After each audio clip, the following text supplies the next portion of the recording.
ambaye yuko hapa, hata yeye apewe chakula, ndio governor anasema. And then kindly receive the COG chair, Mheshimiwa Governor Anne Waiguru.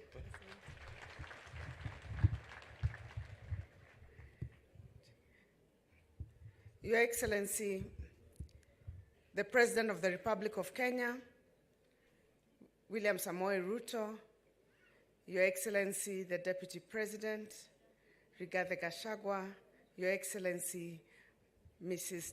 Dorcas Gachagua, Prime Cabinet Secretary, the Speaker, my colleague governors, all members of Parliament, and all protocols observed, and the clergy as well. Good afternoon. Adwanyere murega. Gaine mwega. Tugeithanie ciarera gaine mwega. Na hede ciothe. Your Excellency, today we are very honored to have you in Mount Kenya. And if there was a message that you needed to hear today, is a message that has been preached by the bishop. That message reminded me of an incident. Everybody who's around me knows I don't like to fly. And sometimes they wonder why. There was a time we were coming from the US, and the plane was going on well, and the pilot warned us that he's expecting there to be some turbulence. And at the time, I never had any issues with flying as such. But the turbulence came, and as usual, Seth has sat next to me in the plane and knows, I started muttering my prayers. I usually carry my Bible when I'm flying. I put it next to me and I started praying. I said, please stabilize this plane. I really don't like turbulence. But the turbulence became so bad that the pilot asked that the tables be cleared. So if anybody was eating, to please get the cutlery away. My prayers started becoming louder. Now my neighbor could hear that I am actually praying. And I kept calling Jesus quite a number of times. And then the pilot asked the cabin crew to take their seats. Now if you don't like flying, now that is disaster. So now I was not whispering anymore. I started now muttering very seriously that Jesus, please help us. The plane hit a bump. At that point I said, Jesus, send your angels to take us home safely. There was a lady sitting next to me. She said, no, don't send your angels, come yourself. So I figured I was not the only one who fears flying. But since I am here, God managed to take us to land safely. When we landed, I asked the lady, why did you cancel my prayers and say, no, don't send your angels, come yourself? And she said, those angels can be told to take them home safely, they take us to heaven. But Jesus can't kosea. He knows when you say take us home safely, he means take us home to Nairobi. So, Your Excellency, we've got the message from the bishop. We have been told we will get to the other side. We have faith in God, and we have faith in your leadership. We, as the people of Mount Kenya, you went round, you have seen, there is absolutely nothing to worry about. All we need is to have faith. Your Excellency, we want to assure you, as the people of Mount Kenya, that all the Mount Kenya people require is for the promise to be kept. There are roads that you promised during campaigns. There are dams you have promised us. There's resources. We will be discussing them for the next couple of days. But other than that, their love and commitment to you is completely unconditional. Mimi sina mengi ya kusema, ila ni washukuru sana watu wa Nyeri kwa vile mwatonyita ogeni. And as the president is here, we will continue as the people of Mount Kenya and thank the clergy for continuously keeping us in the right path and standing with this government. Many a times we need the assurance that God is still with us and will enable us to be on the other side. Before I sit, allow me to give the apologies of two of my colleagues who could not make it. There is Governor of Tharaka Nithi, Governor Muthomi Njuki, and there is also Governor Susan Keheka. Also, they had urgent issues to deal with and therefore could not make it today, but they will be joining us as we move on for the leadership meetings. Ni hayo tu, watu wa Nyeri, na muendelee kutushikilia. We are very grateful for our Deputy President. You blessed us with a leader who has held the hands of our President when the time became difficult, and we will not forget you people of Nyeri. Asanteni sana na Mungu awabariki. Asante sana Mheshimiwa Waiguru. Your Excellency the President, allow me now kama chairman wa nyumba 10 hapa nikukaribisha. Nitakuonyesha ile program tunafanya hapa kwa hii area, na pia mimi ndio landlord na okotaga rent ya area hii. Karibu sana. Kwa sababu miaka mingi hujafika, and we are really very proud to have you here. May I say two things? Number one, Your Excellency, I wanted to tell you a little about Rigathi Gachagua. Rigathi Gachagua is that soldier who is so consistent, remains faithful, truthful, and does not leave his friends. His history shows. And so when we are standing here today, where he was born, we are really very, very appreciative that you chose him. And we can confirm that this will be the last man standing with you. Ama kanatigwa dwa mathira. Jabe no neina inaga. Ona gwoka iruru mene yeharaga hari erogie. So he is a faithful soldier. Number two, Your Excellency. Pengine hawa watu hawajui na ni vizuri niseme kwamba kutoka kule kwamba baraza la governors umeketi na sisi zaidi ya mikutano 2-3. Tumepanga mambo mengi. Nieleze hawa kwamba tuko na industrial parks ambazo umetuwezesha tutaanzisha katika all 47 counties. Number 2, umeshikilia sisi kwa upande wa health. Tunaendelea kwa sababu ya community health promoters ambao umesimama na sisi. Na tunakushukuru kwa sababu for the first time in a number of years tumeruka mwaka ukiwa umetupatia the money that should go to counties, ambayo ndio inafanyia hao wananchi kazi. Na sasa wale wanasema siku njema huonekana lini? Asubuhi. So we are really very proud, and we must say, like Pastor Dorcas has said, sometimes tunaongea lakini we forget to say what you are doing. I'm also very proud that Nyeri is leading kwa Hustler Fund. Tunachukua na tunalipa, na tunataka kusema tutaendelea. Na usione ati ni hustler tu anachukua, hata sisi tuko huko ndani tunajificha, mambo ikiwaka unafinya hii simu. Na uzuri hii loan yako hakuna kutangaza, hakuna kamati.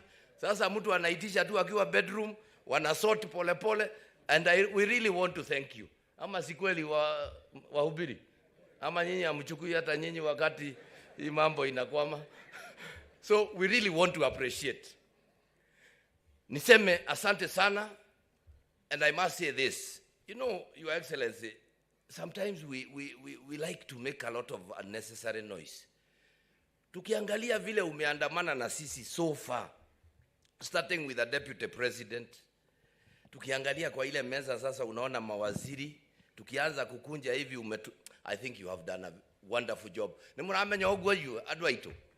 So we really want to appreciate. We do not want to be a people that will make noise. We'll keep laboring and complaining. We want to appreciate the way you are working with us.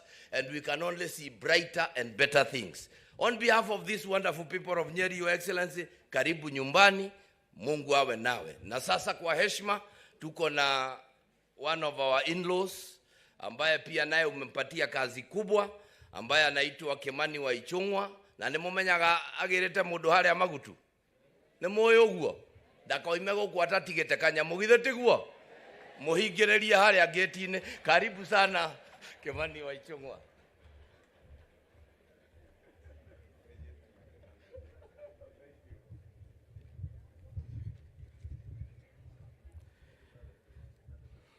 Your Excellency, the President, our Deputy President, a spouse to the Deputy President, Pastor Dorcas Rigathi, Your Excellency, the Prime Cabinet Secretary, all protocols observed, in the House of Clergy, na adhonia kwa hamjambo, kanyamuno gotiga mutikahigererie.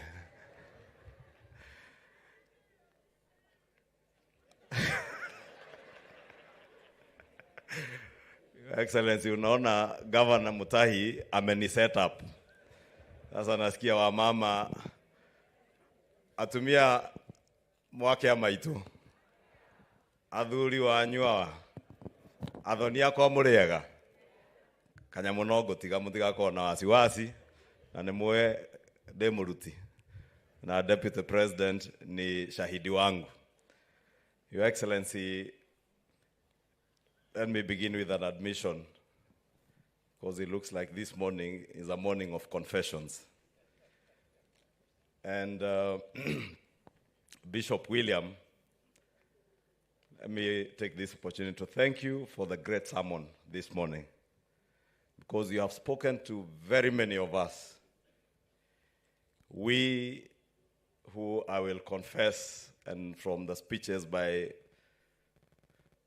beginning with our Member of Parliament, Wamombi, I think I'm vindicated that many of us were of little faith.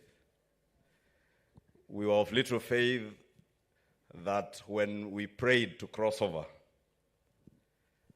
as you said, God promised that He will help us to cross over, and never promised us that there will be no storms. I must admit, that bit of no promise of no storms, I wasn't certain. I thought He would cross over and it would be smooth sailing. And when we encountered a little storm, many of us who I say probably we were of little faith, we kept asking our president. And Honorable Amombi has put it very well. And it's not Honorable Kawanjiko alone. It is many in the political class who kept pestering our president and asking, Your Excellency, don't you see property is being destroyed in our country? Don't you see our country is headed the wrong way with violence, anarchy, and bloodshed taking root in our nation? But we didn't know, Bishop, that His Excellency the President was of greater faith than many of us. And Your Excellency, I must thank you for your faith, because right from the campaign, many a times we came to your residence in Karen when we felt beaten by the storms that were there then. And you kept telling us and asking us, and I've said this before, kwani nyinyi watu hamjui kuna Mungu mbinguni? And we saw the hand of God. And Bishop, as Bishop Wanjohi said, on the foothills of Mount Kenya and between the Aberdare ranges and Mount Kenya, we come back to Sagana Lodge to give thanksgiving to God for having seen us through that storm. And also to give Him thanks for what He's about to do for us in this country. And I want to thank God that in the words of Bishop Wanjohi, who said that God promised to get us from ridicule to praise, that from the ridicule we suffered, we come back to Sagana with thanksgiving and praise to God. From the shame to a portion of double blessing, we come back to Sagana. And as Bishop William said, we have crossed over. And as I've said earlier, we didn't know we would cross over and encounter storms, Bishop. But we thank God that even with the storms, we are now enriched with a greater faith that God has gone before us.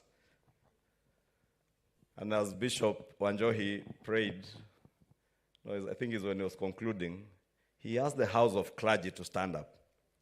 And he said, let us make a declaration, because I know there is another side that will come here and make declarations.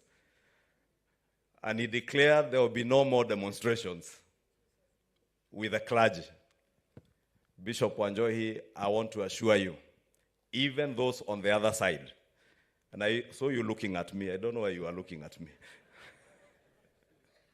Even those on the other side, in the political class, we have committed that there will not be demonstrations. Demonstrations will be there because it is a constitutional right under our constitution that the people have the right to picket, to demonstrate, and to protest peaceably and unarmed.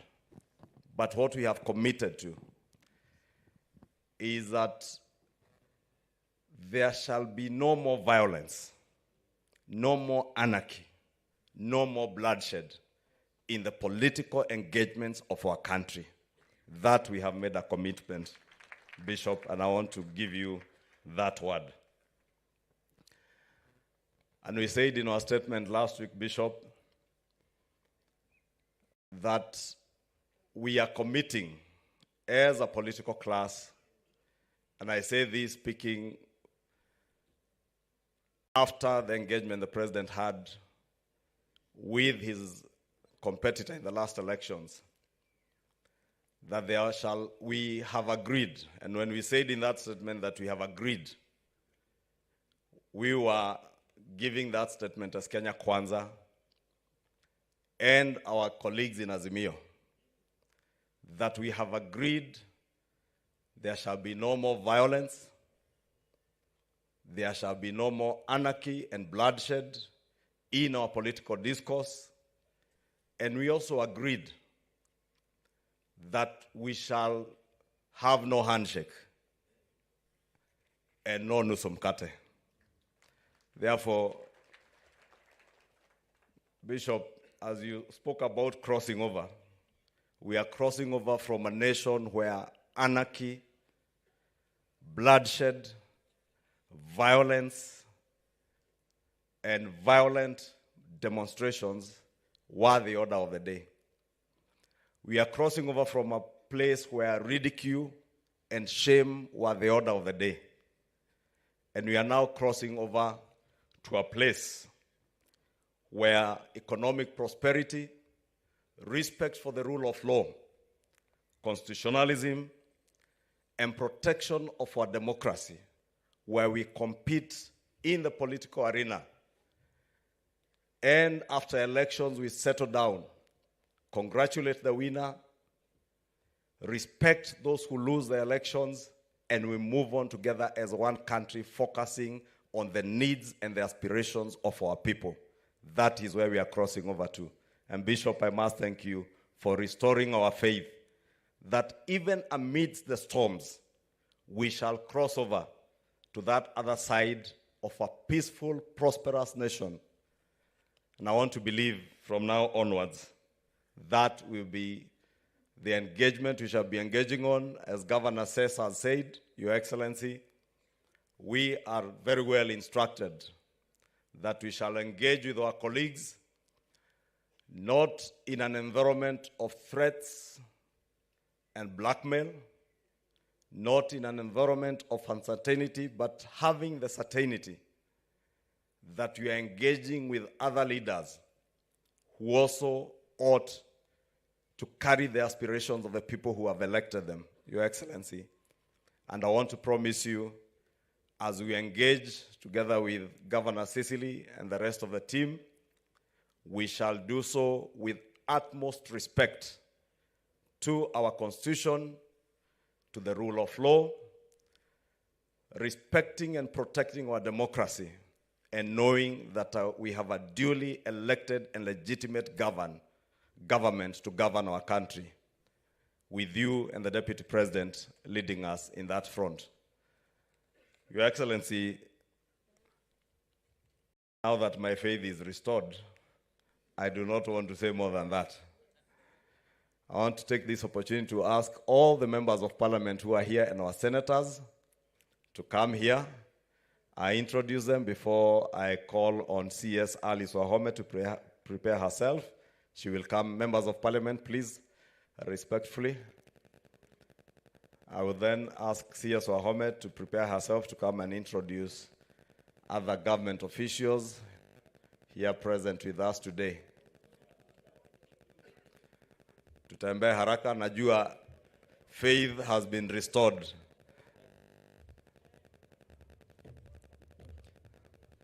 And I'll begin as they come. Maybe we'll use the other steps. Huyo hapo is Mheshimiwa Njogona Kawanjiko, Kiambaa, Member of Parliament. Our Deputy Whip in the National Assembly, Mheshimiwa Naomi Wako, Marsabit. Mheshimiwa Alice Ng'ang'a, Thika Town. Mheshimiwa our Finance Chair, Mheshimiwa Kimani Kuria, Molo. Mheshimiwa Mugambi Rendekere, kanisani hatutatumia hiyo ingine. Mheshimiwa wetu wa Bore in Meru County, Mheshimiwa Roko from Mbere North, huko Siakago, the tallest man in Parliament. Mheshimiwa wetu wa Mwea, Mheshimiwa Mary Mainge, Momero Mutune, Mheshimiwa Rahim Dawood, Mheshimiwa wetu wa Imenti North, Mheshimiwa ambaye alikuwa chairman wetu wa bipartisan team, Mheshimiwa Adharaka, Mheshimiwa Sir George Murugara, Mheshimiwa Kerema, Mheshimiwa wetu wa Imenti Central, Mheshimiwa Njoroge Kororia, jirani yetu kutoka Gatundu North, Mheshimiwa George Koimburi Juja. Huyu ndiye niliambiwa ni introduce kama mbunge. Mheshimiwa wetu wa Murang'a County, Mheshimiwa Betty wa Maina. Wawa Mobi. Mama wetu wa County ya Nyandarua, Mheshimiwa Faith Getau. Mheshimiwa wetu wa Keharo, Mheshimiwa Ndindi Nyoro, ambaye ni chairman wetu wa Budget Committee. Ndiye anagawa pesa yote ya Kenya. Mheshimiwa Mama Kairemia, County Women Rep, Meru County. Mheshimiwa Wakili Moreu, Gatanga Constituency in Murang'a. Mama wetu wa County Nyandarua, Mama Wanjiko Mohea. Kipipiri, sorry, former Women Rep Nyandarua, now Member of Parliament for Kipipiri. Huyu ndiye Alimunya Kemunya. Mama wetu wa County Kiambu, Ann Wajiko wa Muratha. Mheshimiwa wetu wa Embakasi North, Mheshimiwa Gakuya. Namuuliza kama nitumie Basenga, ananiambia hapana. Gakuya. Embakasi Central, ambaye pia ni wa hapa Nyeri, Mheshimiwa Meja Dong Mwangi Gathero, ni wa hapa Nyeri. Party leader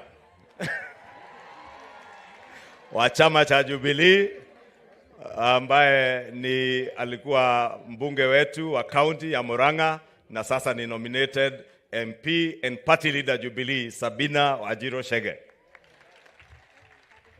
Mheshimiwa wetu wa county ya Kirinyaga, Jerry Wito Gasheri Gaito. Mheshimiwa wetu wa Kinangop, Kwenya Dhuku. Mheshimiwa Mushira, Mheshimiwa wetu wa Aljororok. Mheshimiwa Mary wa Maua Maragwa. Mheshimiwa wetu wa Embu County Daboen. Mheshimiwa wetu wa Bahati, Mheshimiwa Irene Njoki. Mheshimiwa jirani yangu Githua wa Mashukuru Kabete. Najua wakati kanisa ya Korino iliitwa, pia kwa bunge tulikuwa represented kwa kawaya ya Korino na Mheshimiwa Kareba wa Manyata. Runyenje, sorry. Mheshimiwa Gashagua hiyo Borosat governor wao alikuwa anaongea iko kwa constituency yake na ndiye aling'oa Keoni. Mheshimiwa Walari Mboro Kahangara, mheshimiwa wetu ambaye pia ni speaker, mheshimiwa huwa anasaidia speaker wetu, mheshimiwa Martha Wangare Gilgil, mheshimiwa Modhoni nominated from Meru County, mheshimiwa Kehongi from Kangema, mheshimiwa Dr. Mutunga ambaye ndiye chairman wetu wa majani chai, kahawa na maziwa Agriculture Committee, Dr. Mutunga.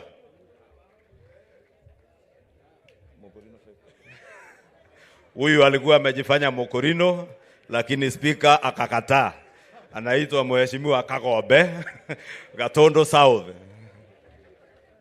Mheshimiwa wetu wa Ruiru, mheshimiwa Simon Kengara, mheshimiwa Kili, Dan Kili, Imenti Igembe Central,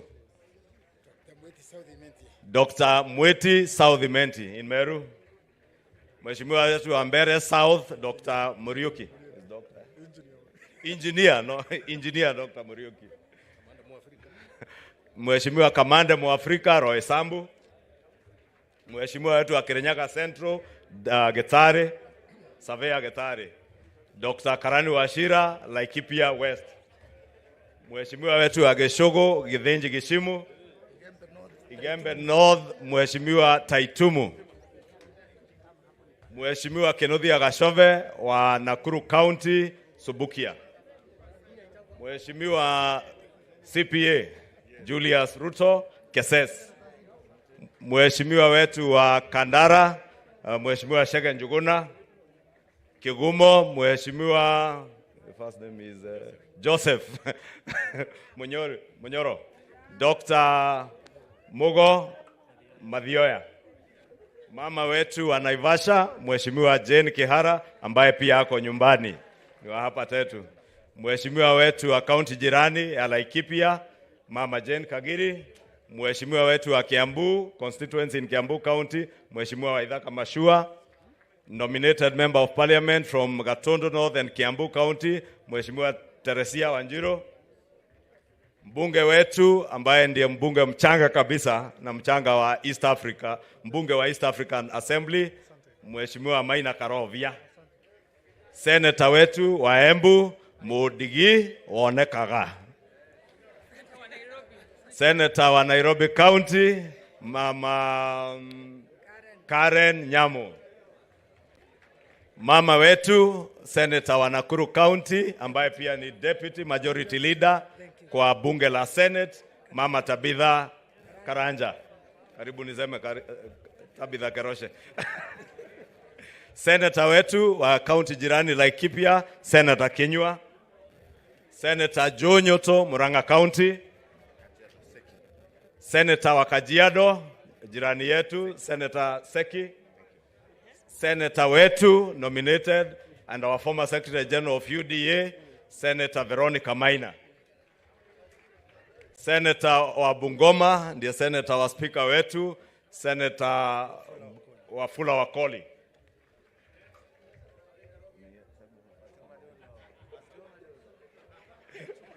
Mama wetu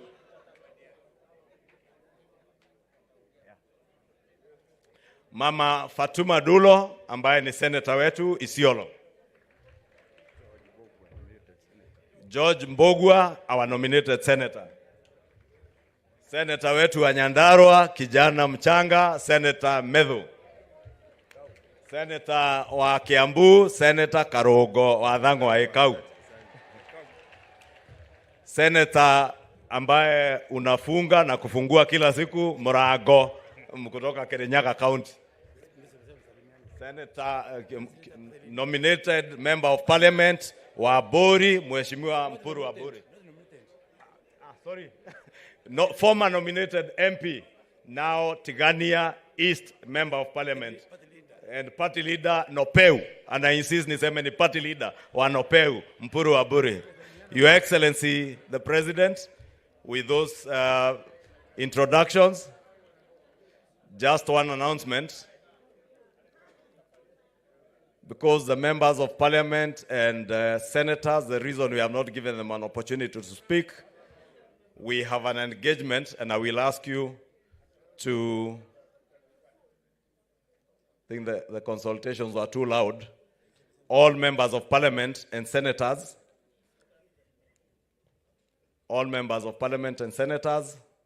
we will have an opportunity where we had an engagement yesterday evening. Please, we have another meeting immediately after the service and the speeches. Please let us retreat to where we were yesterday evening, the same tent, and we will have another engagement there this afternoon. With those few and many remarks and introductions, allow me, Your Excellency, to invite CS Alice Wahome to just make a brief remark and introduce all the other government officials present. Waziri, tumkaribishe waziri wetu wa maji, CS Alice Wahome.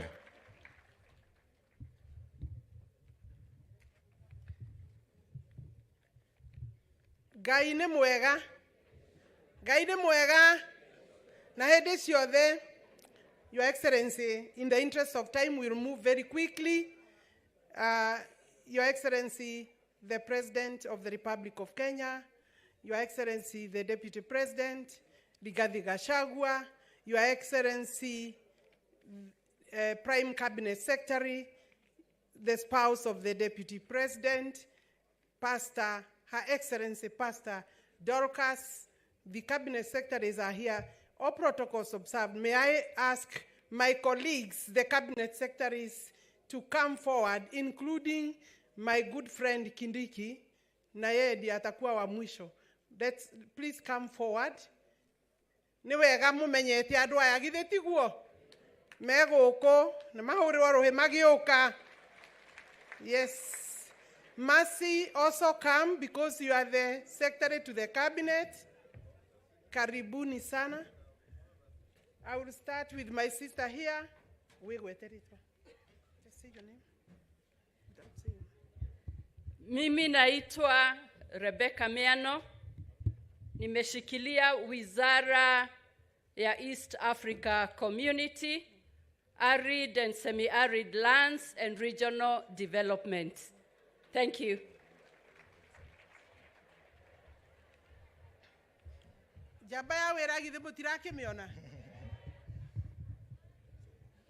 God is good, and all the time. Naitwa Moses Kuria, waziri wa uwekezaji, viwanda, biashara na kufukuza umaskini. Asante sana.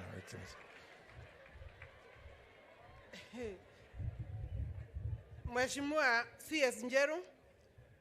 Kwa majina naitwa Zakaria Mwangi Njeru, waziri wa ardhi, kazi ya umma, makazi na manyumba. Asanteni sana.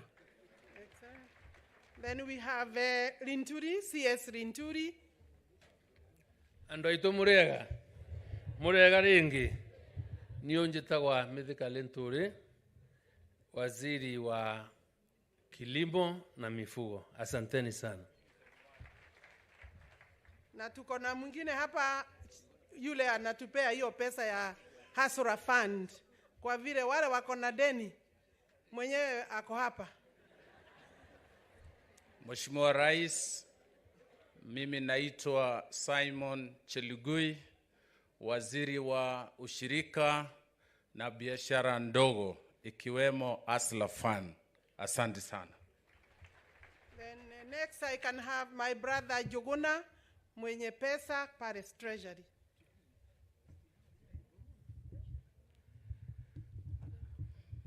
Mtukufu Rais, wacha niseme kwanza kwa Kikuyu wanisikie. Andoito murega, Ngai ni mwega na hende ciothe, nyonia ina guoko. Asante sana. Mheshimiwa Rais, nataka kuambia kwa Kiswahili, mimi naitwa Juguna Ndungu. Mimi ndiye waziri wa fedha na upangaji wa nchi na uchumi. Hiyo mambo yote ilikuwa inasikika kusema tuweke sufuria kwa kichwa. Walikuwa wanasema ni bei ya ushuru, bei ya maisha imekuwa kumbwa, lakini tutawaambia vile tutaipunguza. Asante sana, ni mzuri kuwa hapa. Nilikuwa nimesomea hapa Kagumo hiyo miaka ingine ya 1970s, kwa hivyo niko nyumbani. Asante sana. As I call Mercy, the other person, the PSs, Principal Secretaries, tafadhali just be ready to come forward. God is good and all the time. Kwa majina naitwa Mercy Wanjao na mimi ni katibu wa baraza la mawaziri na nilisomea hapa tu Bishop Gatimo Gandu Girls. Nimefurahi sana kuwa hapa.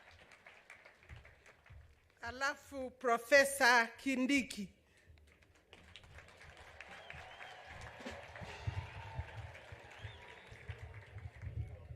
Asante Mheshimiwa Rais, mimi naitwa Kithure Kindiki, waziri wa usalama. Asante.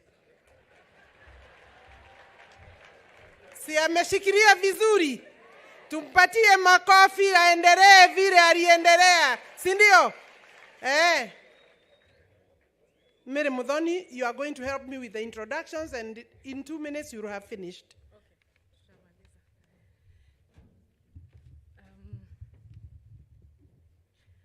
Your Excellency, the President of the Republic of Kenya, the Deputy President, the spouse of the Deputy President, allow me to use the protocols observed earlier.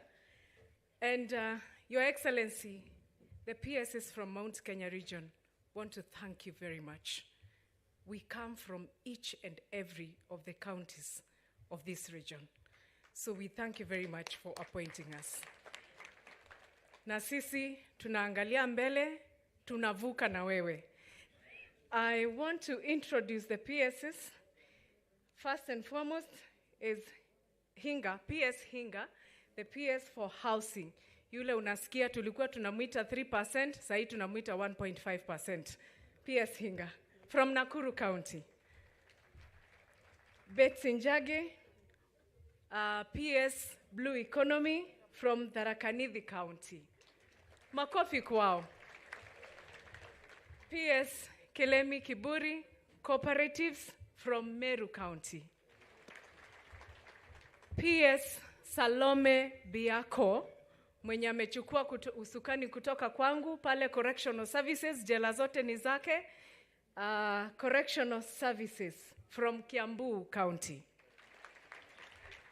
PS Efantas Kimodho ametoka forestry akaenda irrigation kutoka Kajiado County. PS na mnasonga hapa mbele ndio wananchi waone. Sylvia Museya, huyo ndiye anasimamia wanyama wildlife kutoka Laikipia County. PS Patrick Mariru, PS Defense, na ametoka hapa Laikipia County. PS Mugambi Getonga, yeye ametoka irrigation akaenda pale forestry na anatoka Meru County. PS Joseph Mbogwa, engineer, yeye ndiye anatengeneza mabarabara zote kwa nchi. Kwa hivyo PS Mbogwa ni wa kutoka pale Nyandarua County. Na huko kwao kunaitwa engineer pia. PS Elijah Mwangi, kijana wa kutoka Murang'a, yeye ni PS wa mining. Our newest baby in the PSS list, PS Ann Wangombe kutoka hapa Nyeri. Na ni PS wa performance and delivery. Yeye ndiye anatuchapa viboko juu ya performance contracting. Asante. Na kijana wenu barubaru anaitwa PS Alex Washira. Na mnaona venye ako na energy. Yeye ndiyo mwenye energy. Tafadhali mpigieni makofi. Na mimi naitwa Mary Mudhoni, PS wa Public Health and Professional Standards. Na raisi niruhusu nishukuru Bishop mwenye alituombea mambo ya health. kwa sababu sisi tumeshikilia mambo ya health pamoja na county governments. Tumeshikana bumper kwa bumper. Ati kuona ya kwamba the community health promoters are helping the people in our households. We really want to see that the health of our people and our communities in this region and across the country, we are going to reduce the contraction of diseases by having the community health promoters come to your homes. Wanakupima BP, wanakupima blood sugar, wanakuambia wewe unahitajika kwenda kuona daktari mugani ama hospitali gani. Na kwa hayo machache, Rais, asante sana. Asante sana. I think we have also chairmen of our parastatals who are here. Could you just stand where you are? Our chairman for parastatals, because we do have from the region. Please stand wherever you are. Dio tumpikie makofi, and we recognize. You can see members. Nimurona adwasi onege neguo. Tomahorero he maikareve. Then we have the CEOs, Chief Executive Officer, any that have come. Tafadhali rogamai. Yes, Your Excellency, we have a very big number there behind you. Tomahorero irohe. Your Excellency, yes, please sit down. Your adwaito nimurona na baisi oguihuana. Nimuraririkana hende ira twahoyaga kura. Mwatoragia atiriri. Your Excellency, just allow me just gratitude for 2 minutes only. Mwatoragia mwinama. Githitiguo. Mukoria mwinama. Tuthie rugendo rou. Mheshimiwa Rigathi Gachagua was very clear with the entire team ate netokarorwo wega. Your Excellency, the numbers speak volumes. We don't have to say more. These people, if you look at Kindiki, ndiye mwenye security, hiyo ni kazi sawa sana upande hii ya region. Kuna Masi ndiye anatupanga huko cabinet. Madam Rebecca anasimamia regional region development and asals. Then we have Modwa Girigasha. Ndireigwa uguo nigetha andu manyite wega. Uremi ni muhimu sana, maneno ya kahawa, maneno ya majani, hiyo ndio wanasukuma na our deputy president. Arafu jogona pesa kigina giothe ni ithue kimweno uyu. Nimuranyita mutikihorero he wega. Arafu investment, trade and investment. Rais alikuwa anajua sisi ni watu wa biashara. Sasa akatupatia Moses no nginya kila mtu afanye biashara. Hata kama ana kazi ingine, kazi kidogo ya kando, Moses is working very hard. Arafu tuko na tuli andu watu muguda. Sisi ni watu wa shamba. Hiyo. Maguta, broti, maguta. Rais akajua broti, maguta, hiyo iko upande yetu. Sasa I want to ask my colleagues, the PSS, musisahau, don't go. We will have a meeting in one of the tents where the members of parliament will be. Your Excellency, today I don't have my specs. Umekuwa mkali sana na sisi na hiyo ni mzuri. Leo nilichukua ndio nisichelewe. Kuingia kwa maombi ukichelewa, alafu kuingia kwa kazi uchelewe. Nikachukua my specs ya yule mtu mwingine anaitwa Wahome. Kufika nikajaribu kuvaa hii specs, Your Excellency.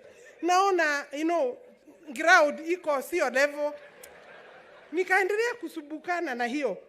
Nikasidwa kwani macho yangu imeshikwa na wale watu walikuwa wamekuja hapa na Worldcoin. Si kuna watu walikuwa wanaitwa Worldcoin.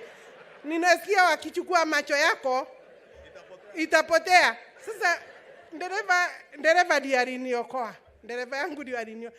Akaniuliza, ama umechukua specs ya daktari? Nikaangalia sasa nikaona frame. What I'm trying to say is kila mtu, kila waziri, kila PS tunafanya kazi vizuri. Your Excellency, we will not let you down. Tuko na programs ambaye they cannot wait to be rolled out. Upande yangu wa maji, niko na all these dams that are called colonial dams. His Excellency has asked for an audit as we are planning to roll out the bigger work of the mega dams. Let me take that opportunity to say, Your Excellency, we are bringing to you 4,000 colonial dams for you to help me to store the water during the rain season, because El Nino iko hapo mbele, tuone kama tutai desilt quickly, alafu ndio tupate maji wakati huu wa mvua. Thank you very much, Your Excellency. No, ni mwake igwa wera ni turaruta hii? Ni mwigwa ni turaruta? Lakini rais hapo usituchape kiboko sana. Sisi ni watu wako.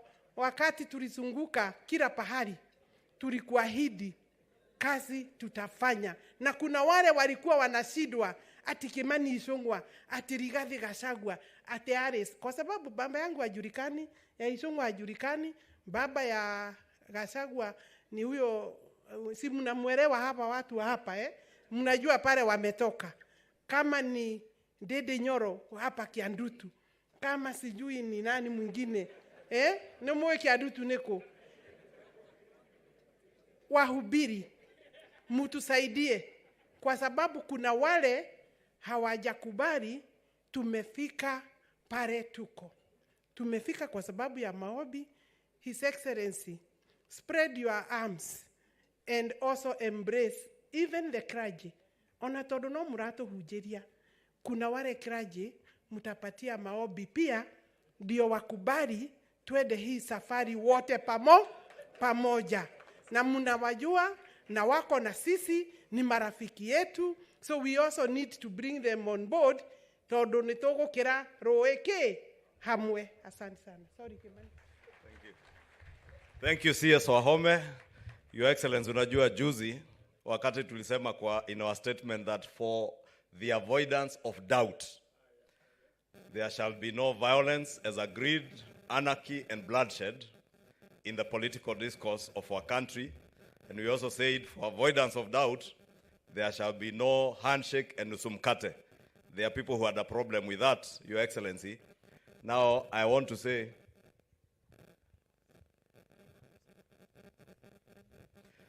Your Excellency, I just wanted to excuse my sister CS Wahome and tell her also, for the avoidance of doubt, we shall all be waking up early. And Your Excellency, you know I have also confessed to you, I have a problem with sleeping early and a bigger one, waking up early. Lakini unaona, hata nikiamka kama nimechelewa, ninakimbia mbio, ili nisichelewe mkutano hata mimi. Kila mtu achunge kazi yake, venye the truthful man Rigiji alisema. Na kwa hayo machache, kwa heshima, nataka nichukue nafasi hii, nimkaribishe speaker wetu wa Senate, ambaye wakiwa na Governor Kahiga walichelewa kidogo, for the avoidance of doubt. Saa ya service ilikuwa ni 10:30 AM. Karibu speaker.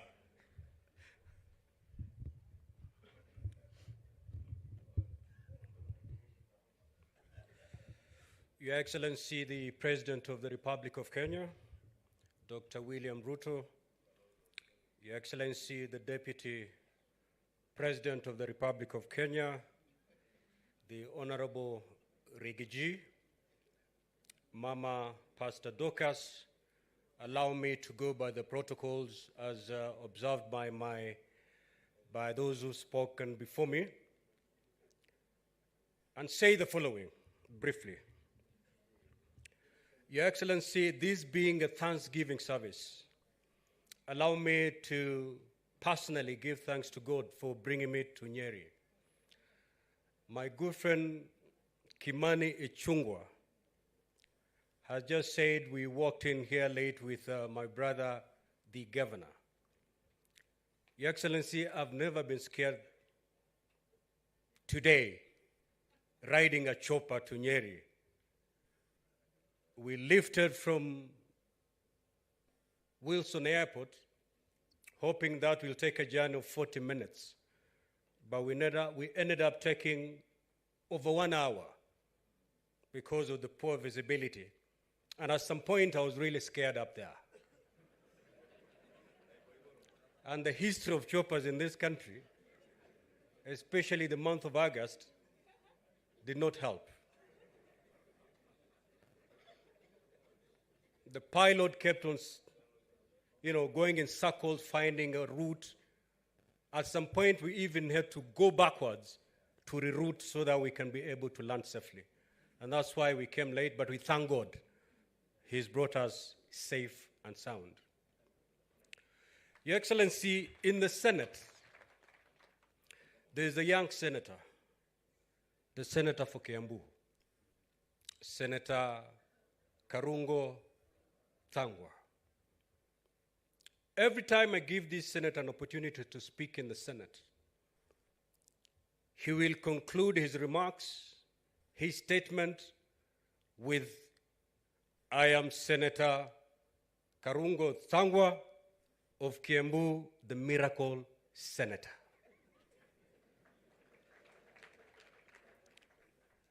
Your Excellency, having heard the speakers who spoke here before me,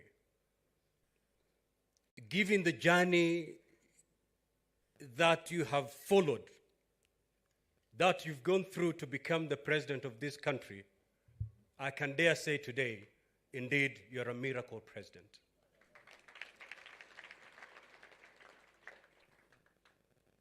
Many never believed. And I said sometimes when in Kwale last week, the presidents of this country, that those who believe that the presidents of this country is a preserve of a few big names, and therefore nobody in this country can ever ascend to the office of being called the President of the Republic of Kenya. But here you are. No big name. If you look at your three names, no big name is there. When you're campaigning, all obstacles are placed before you. But today you're here kwa sababu kuna Mungu aishie.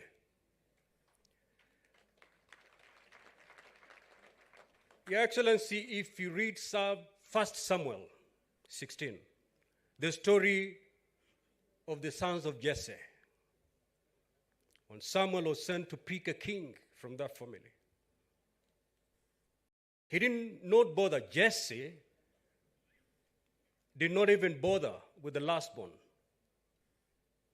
The first thing he did was to parade the first 7. But Samuel said, none of this is the anointed one. That boy who was in the field looking after the animals, that is the boy that Samuel said, call him here. And this is the one that the Lord has anointed. Nobody knew that a Kenyan bearing no big name as his surname will ever lift the Bible and swear that he is the president of this great nation. Your Excellency, you are indeed a miracle president. And because you're a miracle president, your presidency is not going to be smooth.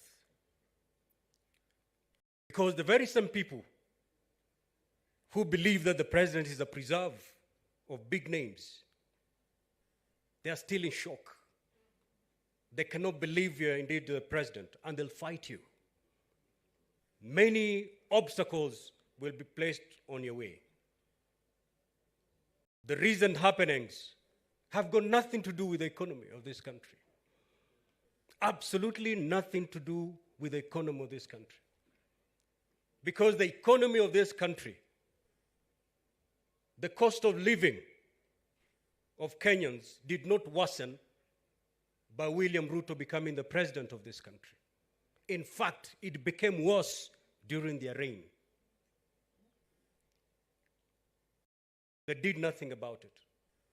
So they're using it just as an excuse, because they're yet to believe, indeed, that a son of a nobody, a boy who started his business by selling chicken, today is the president of this great nation.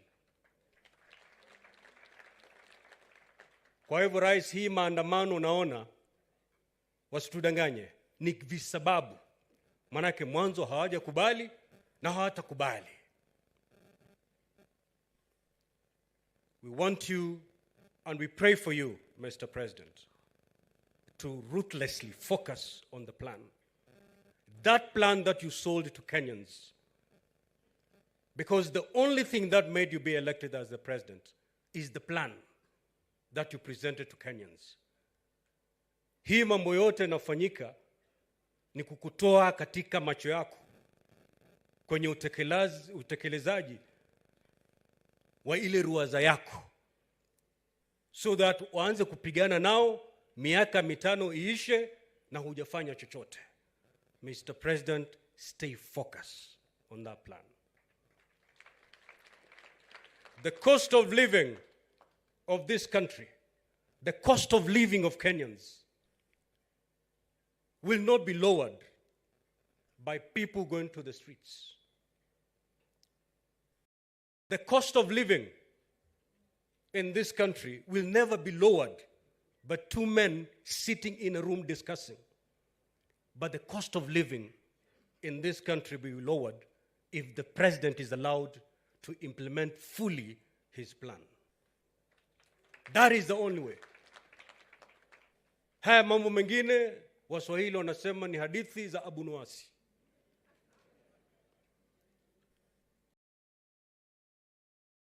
Ndugu yangu Ichung'wah amepatiwa jukumu la kuchuana na wale wengine. Your Excellency, I don't want to be a prophet of doom. I've never been. But I've been in this space long enough to observe something. Nothing will come out of these cold talks. But something will come out from this plan that the president has. Look at the issues that are supposed to be discussed. IBC, the office of the official opposition, 2/3 gender rule. I mean, if you ask the president, he'll tell you, immediately on sworn in, he wrote a memorandum to the two speakers, me and my brother Wetangula here. And those are the very same issues that are now pending in both houses of parliament. So then, why should this become an agenda of discussion outside parliament? We are already fixing them. We are fixing IBC. In fact, in the Senate, there is a pending bill on the issue of the 2/3 gender rule.